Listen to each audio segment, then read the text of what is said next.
ইরানের প্রেসিডেন্ট ইব্রাহিম রাইসির মৃত্যুর পর শুধু মধ্যপ্রাচ্য নয়, আলোচনায় বিশ্ব ভূরাজনীতিও। কেননা ইরানকে বিশ্ব ভূরাজনীতির অন্যতম হাব মনে করা হয়। বিশেষ করে মধ্য এশিয়া ও ইউরোপের ভূরাজনীতিতে অত্যন্ত গুরুত্বপূর্ণ তেহরান। ইব্রাহিম রাইসি যুক্তরাষ্ট্র নেতৃত্বাধীন বিশ্ব ব্যবস্থাকে অগ্রাহ্য করে এর প্রতিদ্বন্দ্বী চীন ও রাশিয়ার সঙ্গে সম্পর্ক জোরদার করেন, এমনকি ভারতের সঙ্গেও। ভূরাজনৈতিক নানা কারণে চীন, ভারত, রাশিয়া ও ইরানের মধ্যে তৈরি হয় গুরুত্বপূর্ণ রসায়ন। তাই রাইসির মৃত্যুতে দেশগুলোর সম্পর্ক কোন দিকে মোড় নেবে, তাদের ভূরাজনৈতিক সম্পর্কে কোনো প্রভাব পড়বে কিনা তা নিয়ে চলছে চুলচেরা বিশ্লেষণ। ভূরাজনীতির আজকের পর্বে আলোচনা করব ইরানকে কেন বিশ্ব ভূরাজনীতির কেন্দ্র বলা হয়, দেশটির সঙ্গে ভারত, চীন, রাশিয়ার কি ভূরাজনৈতিক স্বার্থ জড়িয়ে, এই বিষয়গুলো। সঙ্গে আছি রাইসা জান্নাত।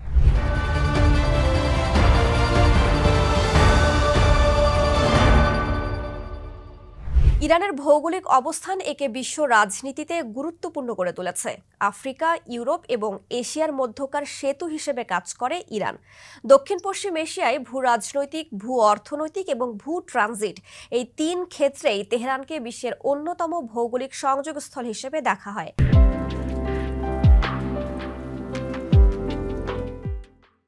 এ কারণে চীন, ভারত, রাশিয়া সবাই মধ্য এশিয়ায় প্রভাব বিস্তার ও অর্থনৈতিক স্বার্থ হাসিলে ইরানকে পাশে যায়। বিশ্লেষকদের মতে ইরানকে ভূরাজনৈতিক হাব হিসেবে দেখার আরও কিছু কারণ রয়েছে। প্রথমত, গাজা ও ইউক্রেন যুদ্ধে ইরানের সম্পৃক্ততা। দ্বিতীয়ত, ইরান হামাস, হিজবুল্লাহ, হাউথির মতো শক্তিশালী নন স্টেট গ্রুপগুলোকে সমর্থন করে। এই গোষ্ঠীগুলোর সমর্থনে গত কয়েক দশক ধরে ইরান ক্ষমতার বিস্তৃতি ঘটিয়েছে। হাউথি বিদ্রোহীরা বিশ্ব বাণিজ্যের গুরুত্বপূর্ণ লোহিত সাগর ও ভারত মহাসাগরের প্রবেশদ্বার এবং পারস্য উপসাগর নিয়ন্ত্রণ করে। এভাবে ইরান তার পূর্ব দিকে প্রভাব বজায় রেখেছে। এবার আসি ভারত ও ইরানের ভূ রাজনৈতিক সম্পর্কে। তেহরান নয়াদিল্লির ঐতিহাসিক ও সাংস্কৃতিক সম্পর্ক। তবে ইব্রাহিম রাইসির নেতৃত্বে দেশ দুটির সম্পর্ক বিশেষ মাত্রা পায়। ইরানের চাবাহার বন্দর ঘিরে ভারত ইরানের গুরুত্বপূর্ণ ভূ রাজনৈতিক স্বার্থ জড়িয়ে। ইব্রাহিম রাইসির মৃত্যুর কয়েকদিন আগেই পশ্চিমা সতর্কবাণী সত্ত্বেও মধ্য এশিয়ায় বাণিজ্য বাড়ানোর লক্ষ্যে ভারত চাবাহার বন্দর পরিচালনার জন্য ইরানের সঙ্গে একটি চুক্তি সই করে। একে ভারত ইরান সম্পর্কের উল্লেখযোগ্য অগ্রগতি হিসেবে দেখা হয়। 2003 সালে প্রথমবারের মতো এই পরিকল্পনা করেছিল ভারত, কিন্তু ইরানের ওপর মার্কিন বিধিনিষেধের কারণে উদ্যোগটি স্তীমিত হয়ে পড়ে। 2015 সালে চাবাহার বন্দর নিয়ে সহযোগিতার জন্য ভারত ও ইরানের মধ্যে একটি সমঝোতা স্মারক সই হয়। 2016 সালে চুক্তিটি কার্যকর হয়। কৌশলগত কারণে চাবাহার বন্দর ভারতের কাছে খুবই গুরুত্বপূর্ণ। চাবাহারের নিকটতম ভারতীয় বন্দর হচ্ছে গুজরাটের কান্দালা, যার দূরত্ব 550 নটিক্যাল মাইল, আর মুম্বাইয়ের দূরত্ব 786 নটিক্যাল মাইল। ভারতের উদ্দেশ্য হল 7200 কিলোমিটার বিস্তৃত আন্তর্জাতিক নর্থ সাউথ ট্রান্সপোর্ট করিডোরের সঙ্গে চাবাহারকে যুক্ত করা। চাবাহারের নিয়ন্ত্রণ পাওয়ায় ভারত এখন আফগানিস্তান, ইরান হয়ে রাশিয়া পর্যন্ত জলপথে পণ্য পরিবহন করতে পারবে।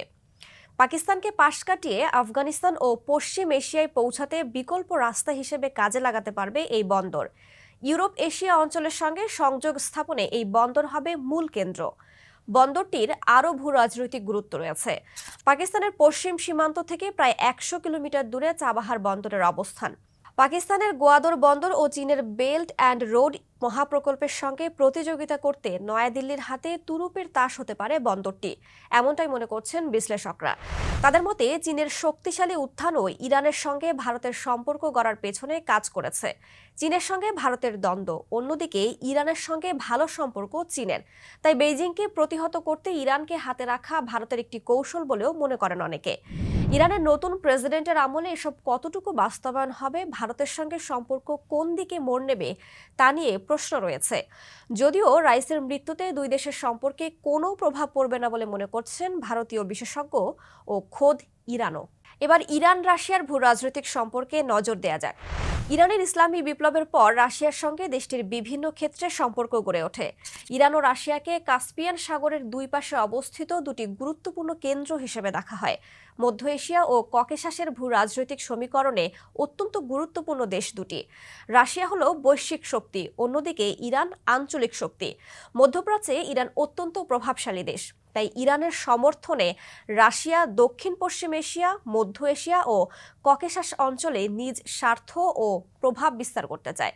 অন্যদিকে ইরান তার আদর্শিক ও জাতীয় নিরাপত্তার খাতিরে রাশিয়াকে সহযোগিতা করে। তাছাড়া দুটি দেশই যুক্তরাষ্ট্রের শত্রু, তাই মার্কিন বলয় ভেঙে নতুন বিশ্ব ব্যবস্থা গড়তে ইরান রাশিয়ার একে অপরকে প্রয়োজন। মধ্যপ্রাচ্যের আরেক দেশ সিরিয়া ঘিরেও ইরান রাশিয়ার ভূ রাজনৈতিক স্বার্থ জড়িয়ে।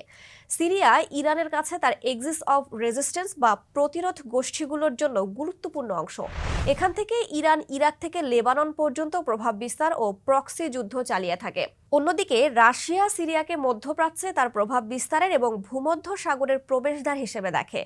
সিরিয়া মিশনের জেরে এই অঞ্চলে রাশিয়ার উত্থান তো ঘটেই।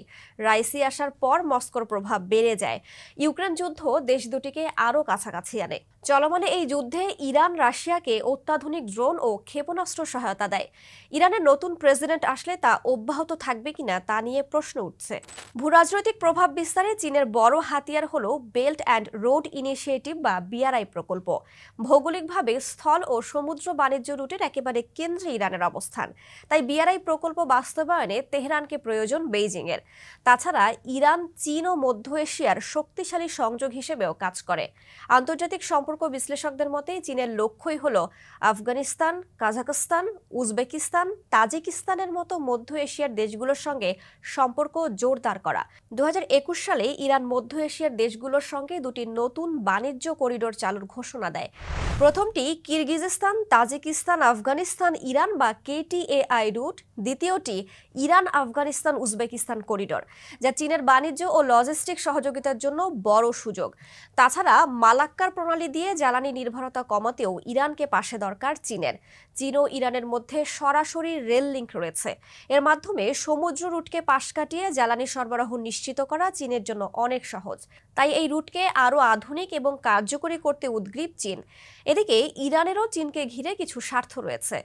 জ্বালানি তেল ও গ্যাস মজুতে ইরান বিশ্বের অন্যতম শীর্ষ দেশ হলেও যুক্তরাষ্ট্রের নিষেধাজ্ঞায় জ্বালানি বিক্রি করা দেশটির জন্য দুরূহ।